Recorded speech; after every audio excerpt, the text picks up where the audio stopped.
Welcome to our channel. Today we how to register with Interactive Brokers detailed guide step by step clearly. Visit the Interactive Brokers website. Click on the Open Account button located on the home page. Choose the type of account you wish to open. Select whether you are an individual, joint, or business account holder. Fill in your personal details, including name, address, and contact information. Provide your date of birth and social security number or tax identification number. Confirm your residency status for tax purposes. Complete the financial information section, including your employment status and income.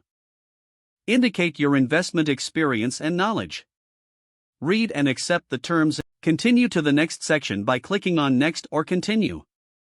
Upload any required identification documents, such as a passport or driver's license. Provide proof of address, like a utility bill or bank statement, if requested. Review your application for accuracy before submission. Submit your application once you have completed all required fields. Wait for confirmation from Interactive Brokers regarding the status of your application. Check your email for further instructions after your application. Follow the provided link to set up your account password and security settings.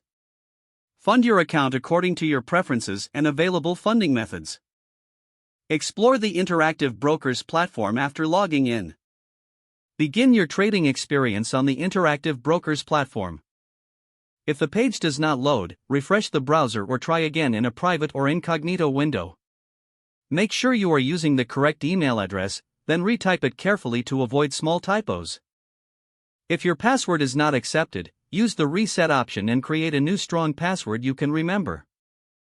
Check your spam folder for verification or security emails, then complete any requested confirmation steps. Enable two-factor authentication if available to improve account security and reduce unauthorized access risk. After signing in, review your profile details so your contact information and settings are accurate and current. If you see an error message, note it down and try again after restarting your device and internet connection. Log out when you finish, especially on shared devices, to keep your account and payment information secure. Don't forget to like this video and subscribe to our channel for more step-by-step tech guides.